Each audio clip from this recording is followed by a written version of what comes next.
I wanted to talk to you today about creative confidence.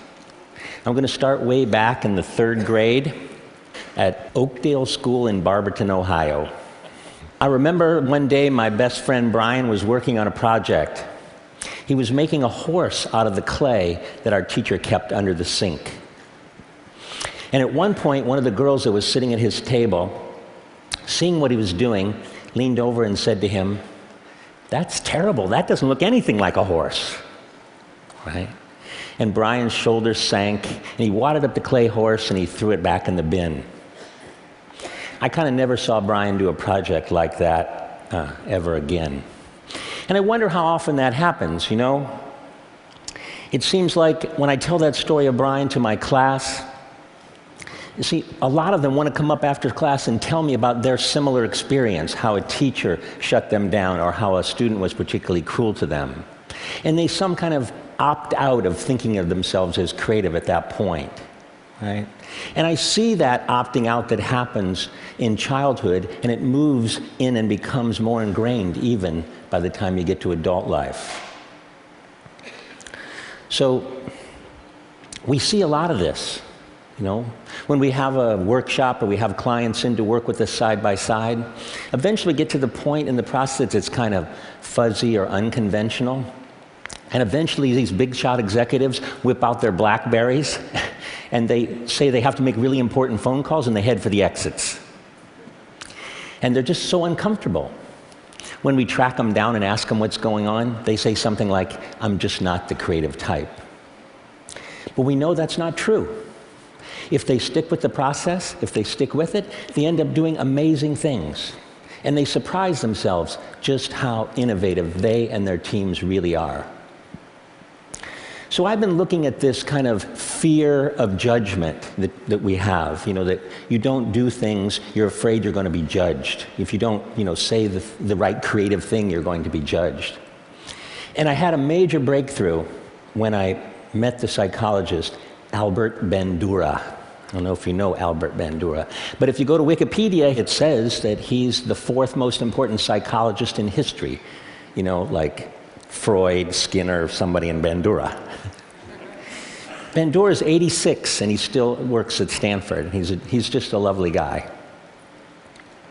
And so I went to see him because he's just worked on phobias for a long time, which I'm very interested in. He had developed this kind of methodology that ended up curing people in a very short amount of time. Like in 4 hours, he had a huge cure rate of people who had phobias. And we talked about snakes. I don't know why we talked about snakes. We talked about snakes and fear of snakes as a phobia.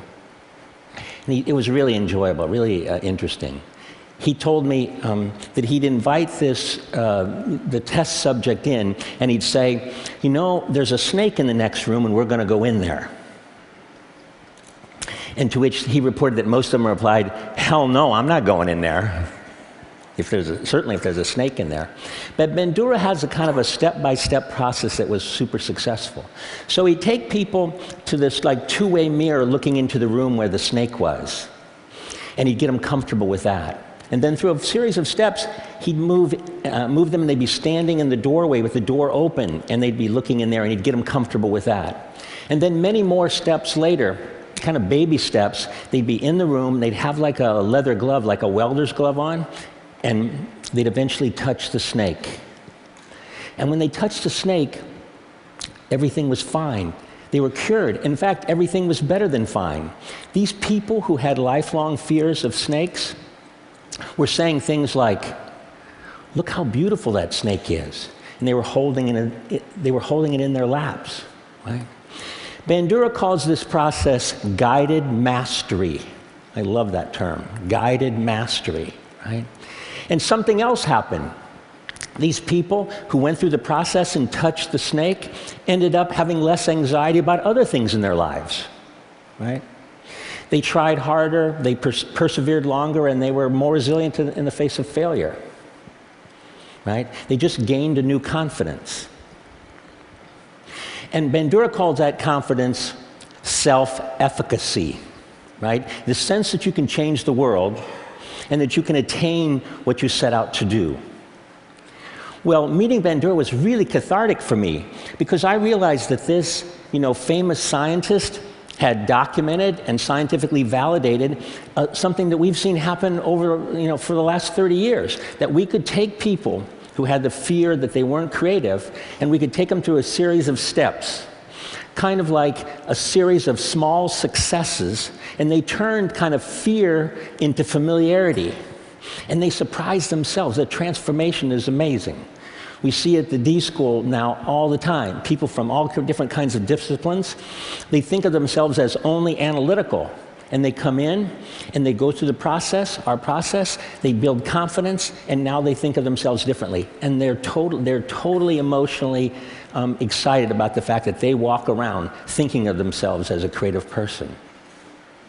Right? So I thought one of the things I'd do today is take you through, and show you what this journey looks like. To me, that journey looks like Doug Dietz. Doug Dietz is a technical person. He designs medical imaging equipment, large medical imaging equipment. He's worked for GE, and he's had a fantastic career.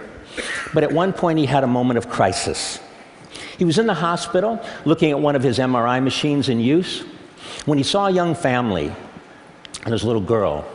And that little girl was crying and was terrified.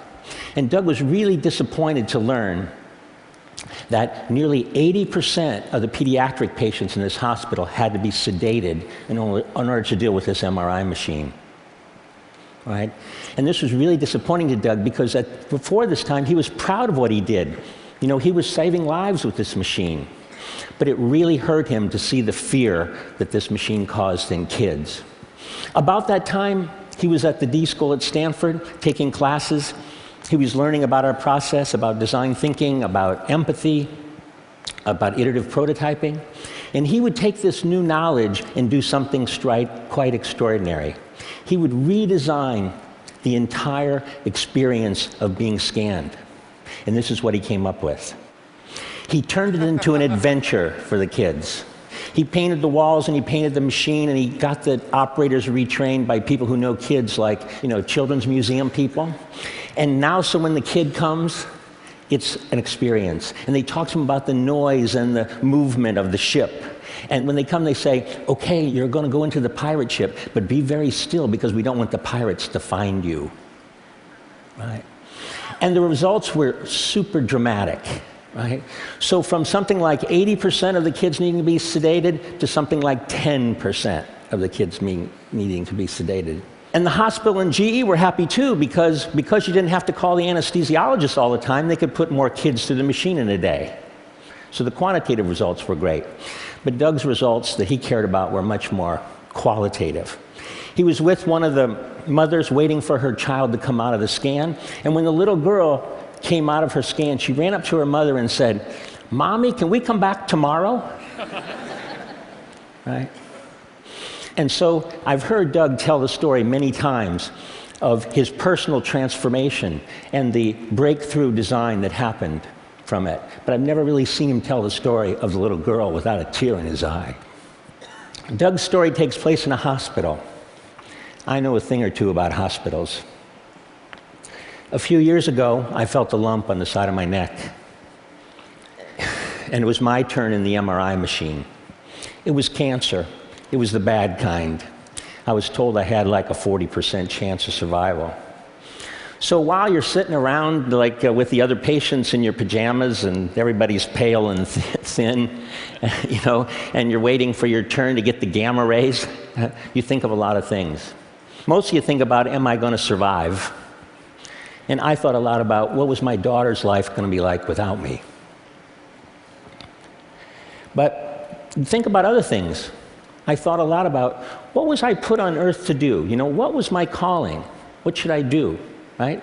And I was lucky because I had lots of options. We'd been working in health and wellness and K through 12 and the developing world, and so there were lots of projects that I could work on. But I decided, and I committed to at this point, that the thing I most wanted to do was to help as many people as possible regain the creative confidence they lost along their way. And if I was going to survive, that's what I wanted to do. I survived, just so you know.